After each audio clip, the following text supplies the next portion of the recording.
بسم الله الرحمن الرحیم. نن زمونږ د الفقه الميسر 84 نمبر درس دی. په نن درس کې به مونږ شروط جواز المسح د شروط دا د شرط جمع ده، شروط د شرط جمع ده او جواز جایز کېدلو ته وایي، مسح ته وایي. نو وایي د مسح د جایز کېدو شرطونه، د مسح د جایز کېدو شرطونه دا یو څو شرطونه دي چې کله دا شرطونه موجود وي نو بیا که انسان په موضوع باندې مسح کوي نو هغه جایز ده. نو اوس دلته وایي یصح معنا صحیح کېږي، المسح مسح صحیح کېږي علی الخفین په موضوع باندې، مسح په موضوع باندې صحیح ده، مسح په موضوع باندې یصح المسح صحیح ده علی الخفین په موضوع باندې. ٹھیک شو؟ اذا خو کله چې وجدت موجود شي، ملاو شي الشروط شرطونه، شروط دا د شرط جمع ده، د شرط یو شرط ته وایي، شروط ډیر شرطونه ته وایي. نو شرطونه الاتیه راتلونکي، چې دا راتلونکي شرطونه موجود شي، یعنی چې دا راتلونکي شرطونه وي نو بیا په موضوع باندې مسح جایز ده. نو اوس دلته کې موږ له شپږ شرطونه راکړي. اول شرط یې راکړی دی وایي ان یکون قد لبس الخفین علی طهارة، ان یکون چې شي قد یقینا لبس الخفین، لبس معنا را واچي، اردو کې وایي پهننا، او موږ ورته پښتو کې وایو واغوندي یا واچي. الخفین دواړه موضع یا پخپو کې، دواړه موضع پخپو کې علی طهارة د پاکۍ په حالت کې، د پاکۍ په حالت کې چې کله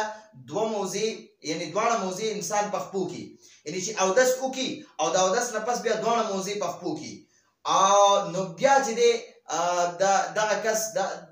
دغه باندې که بیا دوباره چېرته بل وخت اودس کوي نو بیا پرې مسح جایز ده. نو اول شرط دا دی ان یکونه چې شي قد لبس الخفین، چې یقینا دواړه موضع واچي علی طهارة د پاکۍ په حالت کې. فلو نو که چېرته لبس الخفین دا موضع واچولې، موضع پخپو کړې، بعد غسل رجلین، بعد معنا د رستو، غسل معنا وینځل، او رجلین دواړه خپې، د دواړه خپو وینځلو نه پس. فلو نو که چېرته لبس الخفین دا موضع واغوندي، دا موضع پخپو کړې، دا موضع واچولې، بعد غسل الرجلین د دواړو خپو وینځلو نه پس، قبل تمام الوضوء، قبل معنا د مخکې، تمام معنا پوره کېدل، پوره کی، الوضوء اودس، د اودس پوره کېدلو نه مخکې، د اودس پوره کېدلو نه مخکې دواړه خپې یو انسان ووینځلې او بیا یې موضع واچولې، یجوز نو جایز کېږي علیهما په دې دواړو موضوع باندې المسح مسح. اذا کان چې کله چې وي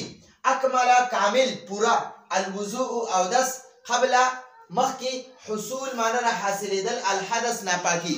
نو اوس دلته کې واورئ، ګورئ ښه، دلته کې مصنف رحمه الله وایي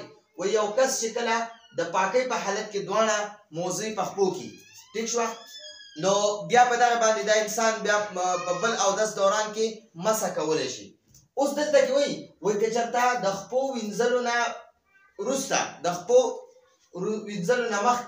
وروسته یو انسان موضع پخپو کې خپې وینځي او بیا موضع پخپو کې د اودس پوره کېدلو نه مخکې نور اودس یې لا نه دی پوره کړی. اودس ګوره د امام ابو حنیفه رحمت الله علیه زموږ د احنافو په نیز باندې اودس چې دی، اودس دغه کې ترتیبواري چې دی دا واجب نه ده، ټیک شوه، مسنون ده په ترتیب باندې اودس کول دا مسنون دي، خو دغه نه دی پکار، دا چې کومه دغه دی یعنی واجب نه دي، یعنی انسان اول خپې وینځلی شي، بیا دغه شانتې لاسونه وینځلی شي، خوله کې اوبه اچولی شي، بې ترتیبه اودس کولی شي. نو دغه اوس بې ترتیب سره دا لیکلي دي فلو لبس الخفین، که چېرته چا خفین واچولې، دواړه موضع پخپو کړې، بعد غسل الرجلین د خپو وینځلو نه پس، قبل تمام الوضوء د اودس پوره کېدلو نه مخکې، اودس یې لا پوره کړی نه دی، خپې یې ولې وینځلې او موضع ورته پخپو کړې، نو یجوز علیهما المسح، یجوز معنا د جایز کېږي علیهما په دې دواړو موضوع باندې المسح مسح. اذا کان کله چې وي اکمل الوضوء پوره اودس قبل حصول حدث د بې اودسۍ نه، د اودس د ماتېدو نه مخکې، حدث ناپاکۍ ته وایي، حصول معنا را حاصلېدل مخکې، یعنی چې دا قبل حصول حدث د اودس د ماتېدو نه مخکې د یو انسان چې دی هغه موزې پخپو کړې وي. مطلب دا دی چې یو انسان موزې پخپو کړي او بیا د هغې نه وروستو بیا خپل اودس پوره کوي، نو که د اودس د پوره کېدو په دوران کې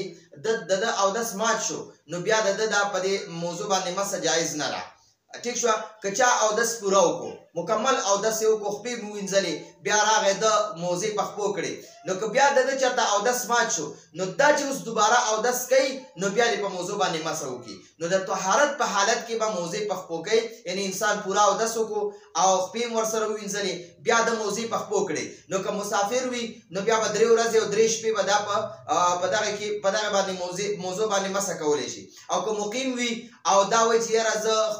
موزې وښکل راته ګراني، نو دا دې 24 ګنټې یو ورځ او یو شپه دا دې په دې چې کله هم اودس کوي نو په دغه موضوع باندې دې مسه کوي. نو دغه دویم او دریم دا اوس به دویم نمبر شرط شروع شي. وایي ان یکون الخفان چې شي الخفان دواړه موزې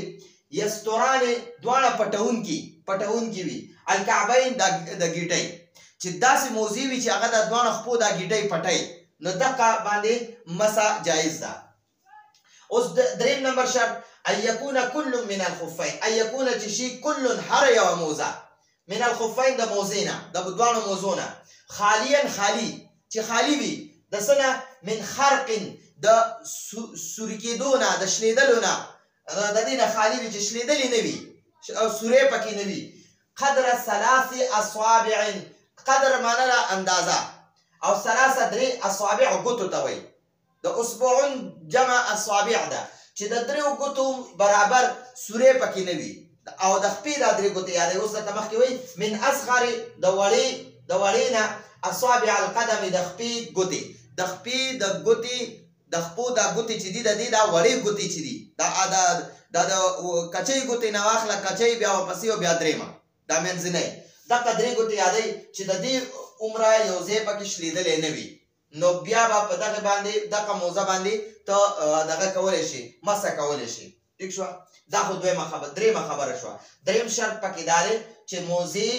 دا خالي وي د څه نه؟ د شلېدلو نه، چې شلېدلې نه وي، موزې دې شلېدلې نه وي. چې څومره شلېدلې نه وي، د 3 ګوتو د خپې د خپو دا ګوتې نه دي 3 ګوتې، چې د دې 3 ګوتو برابر ځای پکې شلېدلی نه وي، نو داسې موزې چې دي هغې باندې مسه کولی شي. که چېرته د 2 ګوتو برابر ځای شلېدلی وي، نو بیا هم پرې مسه جایز ده. خو که د 3 ګوتو برابر ځای شلېدلی وي په موزه کې، په یوه موزه کې، نو بیا په دغه کې مسه نشي کولی. ان یستمسکا، یستمسکو، استمساک معنا ده انخلیدل. وایي ان یستمسکا چې انخلي علی الرجلین، په خپو پسې، دواړو خپو پسې، بدون شد، بغیر د تړلو نه، چې دا موزه دونه مضبوطه وي، دونه پیړه وي چې هغه ته خپې ته واچې او ستا په خپې پسې بغیر د تړلو نه دا مضبوطه انخلي، نو دغه موزې باندې مسه کول جایز دي. 5م نمبر شرط ان یمنعا، چې دا دواړه موزې منې کوي وصول رسېدلو ته وایي، الماء اوبه، وصول الماء د اوبو رسېدل، چې دا دواړه موزې د اوبو رسېدل منې کوي. څه ته رسېدل؟ الی القدمین، د دواړو خپو، دا د ګیټۍ نه واخله تر داسې د غټې ګوتې پورې، دغه ځای ته چې ته دغه د موزه لمده شي او ستا د خپې ته تې اوبه ونه رسي، نو دغه موزه باندې مسه جایز ده. ان یمنعا چې دواړه موزې منې کوي وصول الماء د اوبو رسېدل الی القدمین، د دواړو خپو د قدمونو ته، د دواړو قدمونو ته، یعنې د دواړو خپو ته اوبو رسېدل منې کوي، د اوبو رسېدل منې کوي، چې دومره پیړې موزې وي چې هغه لمدې شي، نو چې ستا د خپو ته د ګیټو نه واخله تر د غټې ګوتې پورې، د خپې د غټې ګوتې پورې یو ځای ته یو ویښته برابر هم ځای لوند نه شي، نو دغه داسې موضوع باندې مسه بیا جایز ده. 5م نمبر ان یمکنه، چې ممکنه وي، چې ممکنه شي. تتابع معنا مسلسل یو کار کول، هغې ته تتابع وایي. تتابع المشي، مشي معنا پیدل تلو ته مشي وایي. تتابع المشي چې مسلسل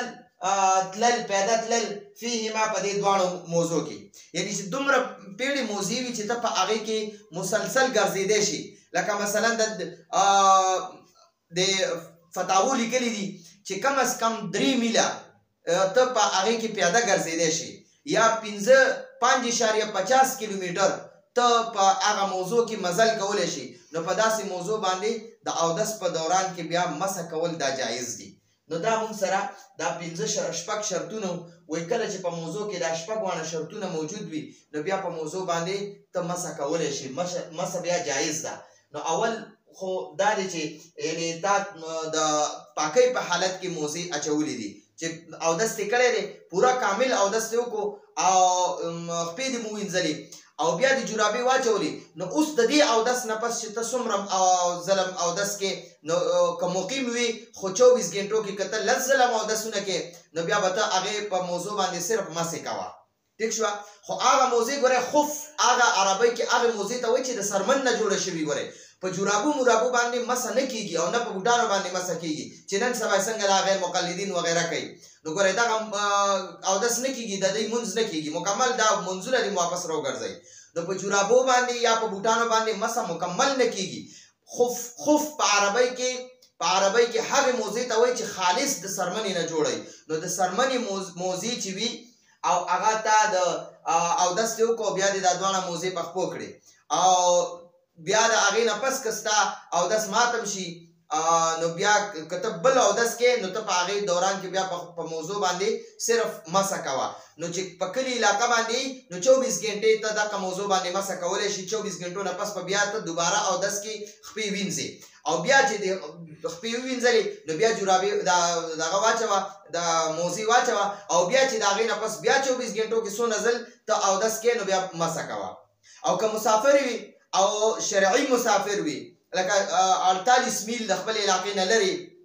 یا 78 کیلومیټر یا 72 کیلومیټر دونه فاصله کې نو 3 ورځې او 3 شپې به ته بیا په دې موضوع باندې مسح کې او که ته غواړې چې یاره مسح کوم نو بیا اسانتیا لپاره مسح کوه او که نه غواړې چې یاره زه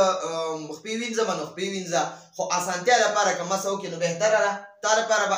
اسانه وي نو اوس درېیم شرط دا دی چې دا موضوع داسې وي چې دا دواړه ګیټۍ هم پکې پټې وي هسې نه چې ګورئ هغه صرف پوندو پورې وي نو هغې باندې مسح نه کېږي او دا درېیم شرط دی چې موضوع دومره پورې وي دومره غټې وي چې ستا دا دواړه د خپو دا ګیټۍ پکې پټې وي دا د پوندې والا موضوع باندې مسح نه کېږي چې صرف پوندې پکې پټې او دا ګیټۍ پکې نه وي پټې نو هغې باندې نه کېږي درېیم شرط دا دی چې هره یوه موزه ستا د خپې هره یوه موزه د دواړو موضوع کې چې هره یوه موزه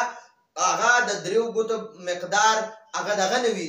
شلیدلې نه وي سوری نه وي نو په هغې باندې او د خپو د 3 ګوتو برابر نو هغه موضوع باندې بیا مسح جایز ده او څلورم داسې چې ستا دا موضوع په خپله دومره مضبوطې دي چې ته خپې ته واچې خپو پسې د کلکې اونخلي بغیر د تړلو نه چې تړلو ضرورت پکې نه وي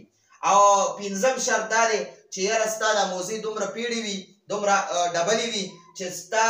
دا موضوع که لمدې شي نو ستا د دواړو خپو ته د ګیټو نه واخله ته